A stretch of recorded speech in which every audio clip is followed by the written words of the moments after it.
اعوذ باللہ من الشیطان الرجیم، بسم اللہ الرحمن الرحیم۔ آج کی میری کہانی کا عنوان ہے کرو ذکر میرے حضور کا کہ کھلے دریچہ شعور کا، جس میں حضور پاک کے 2-4 واقعات ہیں وہ شیئر کیے جائیں گے۔ چلتے ہیں ہم اپنی کہانی کی طرف۔ آسمان چاندنی میں ڈوبا ہوا تھا، ستارے زمین کے قریب آ گئے تھے، ہوا مہک رہی تھی، فضا میں سرور تھا، فرشتے اور جنات سلام کے لیے حاضر تھے۔ میری زمین خوشی سے گلنار تھی، ہر گوشہ نور سے پر نور تھا۔ سب اسی ہستی کے منتظر تھے جو اللہ کے محبوب اور کائنات کے لیے رحمت ہیں۔ الصلاۃ والسلام علیکہ یا رسول اللہ، الصلاۃ والسلام علیکہ یا حبیب اللہ۔ اللہ رب العالمین ہے اور اللہ کے محبوب آخری نبی حضرت محمد صلی اللہ علیہ وآلہ وسلم ہے۔ حضرت محمد دنیا میں تشریف لائے تو فضا درود و سلام سے گونج اٹھی تھی اور ہر شے احترام سے جھک گئی تھی۔ سرزمین عرب سرسبز و شاداب ہو گئی تھی۔ اس عظیم انعام کے لیے سعید اور مبارک خاتون بی بی آمنہ رضی اللہ تعالی عنہ کا انتخاب ہوا۔ انہوں نے آپ کا نام احمد اور دادا عبد المطلب نے محمد رکھا۔ محمد کے معنی ہیں جس کی تعریف کی گئی ہو۔ حضرت محمد صلی اللہ علیہ وآلہ وسلم کا تعلق قبیلہ قریش کے مشہور خاندان بنو ہاشم سے ہے۔ والد عبداللہ آپ کی پیدائش سے پہلے وفات پا گئے تھے۔ آپ صلی اللہ علیہ وآلہ وسلم جب جھولے میں تھے اور انگلی سے چاند کی طرف اشارہ فرماتے تو چاند ادب سے جھک جاتا تھا۔ حضور پاک صلی اللہ علیہ وآلہ وسلم نے فرمایا، میں چاند سے باتیں کرتا تھا اور چاند مجھ سے باتیں کرتا تھا۔ عرب میں دستور تھا کہ بچوں کو پرورش کے لیے صحرا میں بھیجتے تھے تاکہ صحرا کی صاف ستھری ہوا میں بچوں کی نشوونما اچھی ہو۔ ایسی جگہ جہاں ریت ہی ریت ہو اسے صحرا کہتے ہیں۔ صحرا سے خواتین آ کر بچوں کو دودھ پلانے کے لیے لے جاتی۔ وہ خوش بخت خاتون جن کو یہ سعادت ملی ان کا نام بی بی حلیمہ سیدہ رضی اللہ تعالی عنہ، حلیمہ سعدیہ رضی اللہ تعالی عنہ ہے۔ ایک روز حضرت محمد صلی اللہ علیہ وآلہ وسلم بکریاں چرانے گئے۔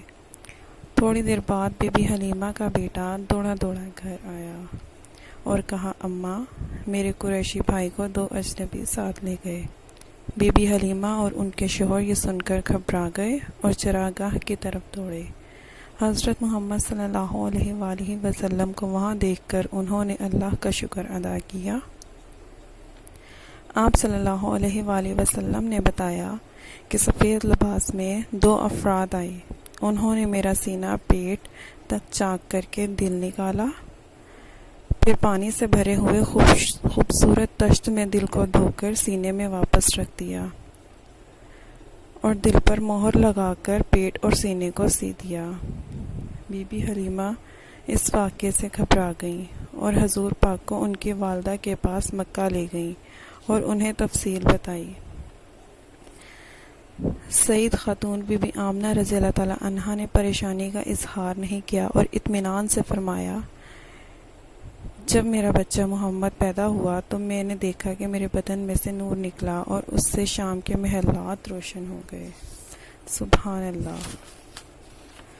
آخری نبی حضرت محمد صلی اللہ علیہ وآلہ وسلم صادق اور امین تھے، بڑوں کا ادب کرتے تھے، اچھلے کپڑے پہنتے تھے، گھر کے چھوٹے بڑے کام میں ہاتھ بٹاتے تھے، بکریاں چرانے میں صحرا جاتے تھے اور اللہ کی نشانیوں پر غور کرتے تھے۔ بادل ان پر سایہ کرتا تھا، پہاڑ ان کے حکم سے موم ہو جاتا تھا اور درختوں کی ٹہنیاں سلام کے لیے جھک جاتی تھی۔ پیارے نبی صلی اللہ علیہ وآلہ وسلم نے جب اللہ کے پیغام لوگوں کو پہنچایا تو اپنے پرائے سب خلاف ہو گئے اور تکلیف پہنچانے لگے، پتھر مارے، برے الفاظ کہے، راستے میں کانٹے بچھائے، کوڑا پھینکا، لیکن حضور پاک نے سب کو معاف کر دیا اور خیر کی دعا کی۔ جب دشمنوں کی کوئی تدبیر حضور پاک کو اللہ کا پیغام پہنچانے سے نہ روک سکی تو ابو جہل نے آپ صلی اللہ علیہ وآلہ وسلم کو نقصان پہنچانے کا ایک منصوبہ بنایا۔ پیارے نبی صلی اللہ علیہ وآلہ وسلم خانہ کعبہ میں عبادت کر رہے تھے۔ اچانک ابو جہل چند ساتھیوں کے ساتھ آیا اور ہاتھ میں اونٹ کی اوجڑی تھی جس میں کانٹے اور گندگی بھری ہوئی تھی۔ آپ صلی اللہ علیہ وآلہ وسلم جیسے ہی سجدے میں گئے، ابو جہل نے اوجڑی سر پر رکھ کر تیزی سے گردن میں غبارے کی طرح باندھ دی، اس طرح کہ حضور پاک سانس نہ لے سکیں۔ حضور پاک نے خود کو آزاد کرنے کی کوشش کی۔ لوگ خاموشی سے تماشائی بنے ہوئے تھے۔ کسی میں ابو جہل کو روکنے کی ہمت نہیں تھی۔ ایک عورت یہ منظر برداشت نہ کر سکے، دوڑتی ہوئی بی بی فاطمہ رضی اللہ تعالیٰ عنہا کے پاس گئی اور بتایا کہ آپ کے والد کی جان کو خطرہ ہے۔ بی بی فاطمہ پریشان تھی، پریشان حال میں دوڑتی ہوئی وہاں پہنچی۔ ان کو دیکھ کر ابو جہل پیچھے ہٹ گیا۔ انہوں نے فوراً والد کی گردن اور سر مبارک سے اوجڑی ہٹائی اور اپنے دوپٹے سے چہرہ مبارک کو صاف کیا۔ طبیعت سنبھلی تو بی بی فاطمہ کے سہارے گھر تشریف لے گئے۔ اگلے روز بغیر کسی خوف اور ڈر کے خانہ کعبہ تشریف لائے۔ آخری نبی اللہ کے محبوب صلی اللہ علیہ وآلہ وسلم کے اخلاق حسنہ سے متاثر ہو کر لوگ اسلام میں داخل ہوئے۔ دشمن اور دوست آپ صلی اللہ علیہ وآلہ وسلم کو صادق اور امین کہتے تھے۔ آپ صلی اللہ علیہ وآلہ وسلم نے علم اور عمل سے ہر جگہ اللہ کا پیغام پہنچایا، اسی طرح اسلامی ریاست قائم کی۔ حضور پاک کے بتائے ہوئے راستے پر چلنے والا شخص اللہ کا دوست ہے۔ جو بچے رات کو سونے سے پہلے حضور پاک پر درود بھیجتے ہیں، فرشتے ان کا درود نبی پاک کی بارگاہ میں پیش کرتے ہیں۔ درود شریف پڑھنے سے روشنی ملتی ہے۔ کرو ذکر میرے حضور کا کہ کھلے دریچہ شعور کا۔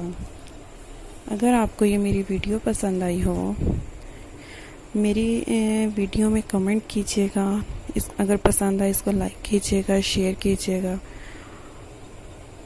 اور اگر میرے چینل کو سبسکرائب نہیں کیا تو چینل کو سبسکرائب کر دیں تاکہ میری ہر آنے والی ویڈیو کا نوٹیفیکیشن آپ کو مل سکے۔ شکریہ۔